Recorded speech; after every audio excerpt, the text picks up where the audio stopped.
happy Memorial Day for those of you who are listening in the States and hopefully enjoying a nice long weekend.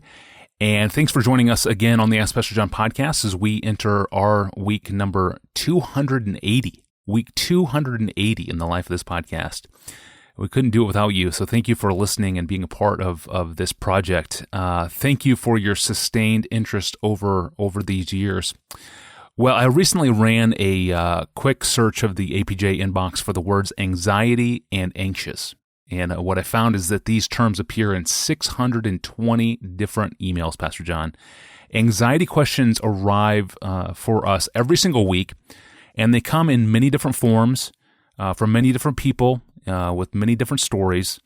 And I know, Pastor John, you have some general thoughts on anxiety that you want to share here in the podcast. So today I'll simply hand off the mic to hear from you on this theme more broadly about anxiety. Well, let me tell you a story with a twist, which really happened to me about 35 years ago. But it's a parable. It really happened, but it's a parable.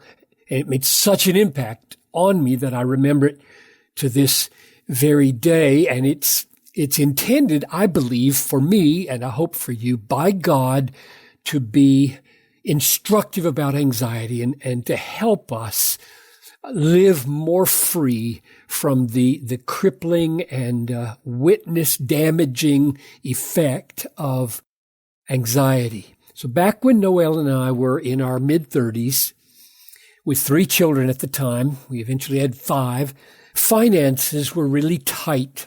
And we were going over our budget at the end of several months. And I knew I had to take some initiative here to do something. So we attended a seminar that was held at our church.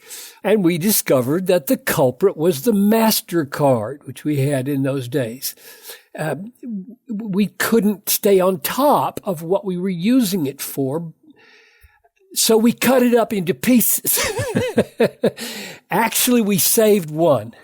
And actually, it worked. We just absolutely stopped using a credit card, paid everything for with checks and cash, and therefore we could tell what was in our account. Now, I still carried this MasterCard, though I never used it. And we took it to California on vacation with the family, and I lost it. And I had no idea where it was. Could have been at the seal show in SeaWorld, or it could have been in a fruit shop in Tijuana where we had crossed the border to visit. It could have been in who knows how many McDonald's, goodness gracious, and on the beach in Coronado, California, where the sand really is gold. and the condos sell for $1.25 million. We were swimming, not shopping. But the wonderful thing is that this time I felt no worries at all. None. Now, mind you, this is not natural for me. I am by nature a short-term pessimist. You ask my wife. And under ordinary circumstances, I would have concluded that someone had already charged the limit on my card and we were in deep trouble.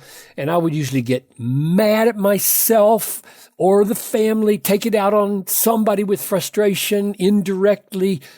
And I would try to find some divine purpose that God was working through this, all the while struggling to be happy because I'm a Christian hedonist and I'm supposed to be happy. This time it was different. I felt no worries at all. I didn't get angry with anyone. I never felt any frustration. I was happy the whole way through. What a victory. The whole time it was lost, I went about my business as usual, trusted God, loved my family. And when I got back from vacation, there it was, in an envelope from Dr. Fuller, my former teacher, whom I had visited. He had found it on the floor of his car and had dropped it to me in a letter. Now, do you know what the secret to my happiness was? I didn't know I'd lost it. I never even looked in my wallet. I didn't know it was gone. And I stood there holding it in my hand and smiling, and I thought, just think of how feisty I would have been if I'd known I'd lost it. Think how depressed I would have been and worried and angry and frustrated and irritable.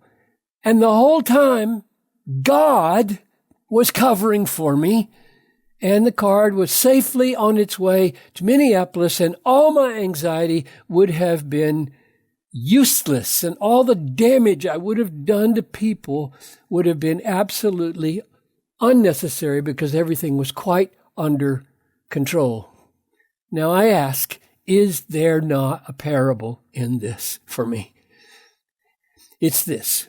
As soon as we discover we have a problem, God has already been working on it, and the solution is on the way. Not always with this much ease and freedom from difficulty, but God is always at work with a solution, and it's already on the way. I have seen it happen again and again in my life. A letter arrives with the solution to some problem, but just the day before, I had been discouraged and downcast, not knowing that the letter was already in the mail.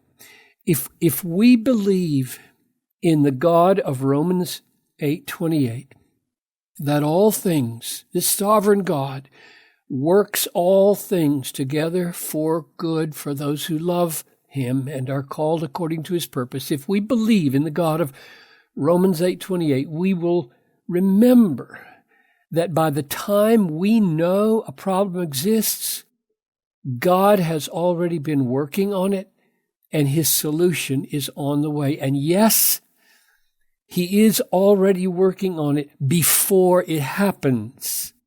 It is fitting into a plan for our good. And therefore, don't fret. Cast all your anxieties on him. They are as unnecessary as mine would have been for the lost MasterCard. Thank you, Pastor John, for sharing this story with us. And this, I think, is now our 10th episode we've released on the theme of anxiety. A lot of emails to go based on the overflowing inbox. You can find those past episodes at desiringgod.org/Ask Pastor John. And there you can explore all of our now 1,200 past episodes. You can scan through a list of our most popular ones all time, which is in a list that's updated every day. And you can read full transcripts, even send us a question of your own. And if you want new episodes delivered to you 3 times per week, subscribe to Ask Pastor John in your favorite podcast player. Well, next time we're going to talk social media and ask, how can we tweet to the glory of God? Surely we all have a lot to learn in using our new media for eternal purposes. And John Piper always has challenges for us as we think through stewarding our social media to the glory of God. I'm your host, Tony Reinke. We'll see you back here on Wednesday. Thanks for listening.